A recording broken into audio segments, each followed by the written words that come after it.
నమస్తే అండి, నా పేరు Prashanth Kumar, Vaishali detector private limited, Hyderabad, Telangana, grade 1 geo services. మా జియాలజిస్ట్ డాక్టర్ లక్ష్మణ్ గారండి. సో ఈ మధ్యకాలంలో చాలామంది రైతుల దగ్గరికి వెళ్తే, సార్ జీపీఎస్ ద్వారా బోర్ పాయింట్ని పెట్టొచ్చా, డ్రిల్ చేయొచ్చా అనే క్వశ్చన్ అడిగారు. సో దాన్ని డాక్టర్ లక్ష్మణ్ గారు వివరణ ఇందాము.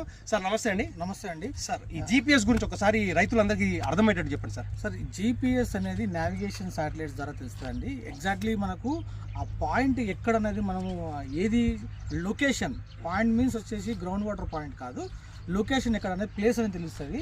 సో దాని ద్వారా మనం వచ్చేసి గ్రౌండ్ వాటర్ అనేది సర్వే చేయలేము. కాకపోతే ఒక రెఫరెన్స్గా పెట్టుకుంటాం. ఏ విధంగా అంటే, సో భువన్ అని ఉంటుంది సార్ ఒకటి, ఇస్రో వాళ్ళది. సో ఆ ఎన్ఆర్ఎస్సి వాళ్ళది భువన్ ఒక అప్లికేషన్ సెంటర్ నుంచి సో మన ఈ ల్యాండ్ పోస్ట్ చేస్తే మనకు అక్కడ స్ట్రీమ్స్ అనేది కనపడతాయి. ఆ స్ట్రీమ్స్ డ్రైనేజ్ ప్యాటర్న్ అనేది కనపడతాయి. అది కూడా వచ్చేసి మనము ఎగ్జాక్ట్లీ మనము మ్యాచ్ చేయలేము. సో ఫీల్డ్లో ఈ విధంగా మనం స్ట్రీమ్స్ వెళ్తున్నాయి అనేది ఒక పాయింట్ వ్యూ ద్వారా మనం తెలుసుకోగలుగుతాం. కానీ ఇది మనకు ఈ జీపీఎస్ ద్వారా ఖచ్చితంగా మనం వచ్చేసి గ్రౌండ్ వాటర్ అనేది సర్వే అయితే చేయలేము. సో ఒక రిఫరెన్స్ పాయింట్గా మనం కేస్ స్టడీ లెక్క సో బేస్ పాయింట్గా మనం పెట్టుకోగలుగుతాం. కానీ సో ఎగ్జాక్ట్లీ ఇక్కడ ఈ పాయింట్ పడుతుంది అనేది అది ఖచ్చితంగా మీరు నమ్మకండి. రైతులు కొద్దిగా అర్థం చేసుకోవాలి. అంటే ఏంటంటే, సో జీపీఎస్ అనేది డిఫరెంట్ టైప్స్ ఉంటాయండి శాటిలైట్స్ అనేది. సో ఒకటి గార్మెన్ ఉండొచ్చు, ట్రింబుల్ ఉండొచ్చు. సో ఇది కూడా వచ్చేసి ఒక 2 మీటర్స్ కానీ 5 మీటర్స్ వేరియేషన్, ఒక 10 మీటర్ వేరియేషన్ ఉంటాయి. సో ఎగ్జాక్ట్లీ ప్లేస్ అనేది అక్కడనే ఉంటుంది అనేది కాదు. డీజీపీఎస్ అని ఉంటుంది కొన్ని, అవి బేస్ స్టేషన్స్ సర్వే చేయడానికి ఉపయోగపడతాయి. సో అవి కూడా ఒక 2 మీటర్స్ 1 మీటర్ ఎర్రర్ ఉంటుంది. సో జీపీఎస్ ద్వారా మనం వచ్చేసి గ్రౌండ్ వాటర్ సర్వే అనేది ఇట్ ఈస్ నాట్ పాసిబుల్. కాకపోతే రిఫరెన్స్ అనేది పెట్టుకోగలుగుతాం.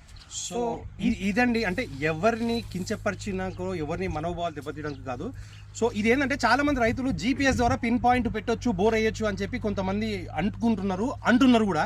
అది పాసిబుల్ కాదు. జీపీఎస్ ద్వారా ఓన్లీ కోఆర్డినేట్స్ తీసుకొని ఆ ఏరియా జియాలజీ ఎలా ఉందని మాత్రము చెప్పగలుగుతాం తప్ప బోర్ పాయింట్ చెప్పలేము. ఇది 100% వాస్తవం. సో మనం కంపల్సరీ రెస్టివిటీ, జియోఫిజికల్ రెస్టివిటీ సర్వే చేస్తేనే మనకు అక్కడ ఆ లొకాలిటీలో వచ్చేసి ఆ గ్రౌండ్ సర్వే చేస్తేనే మనము అక్కడ ఎట్లా ఉంది, లిథోలాక్స్ ఎట్లా ఉంది, ప్రొఫైల్స్ ఎట్లా ఉన్నది, అక్కడ గ్యాప్స్ ఏమైనా ఫార్మేషన్ ఉన్నాయా అనేది మనకు తెలుస్తుంది. కానీ ఎగ్జాక్ట్లీ ఈ జీపీఎస్లు దాని కోఆర్డినేట్స్ పెట్టుకొని మనము చేయలేము.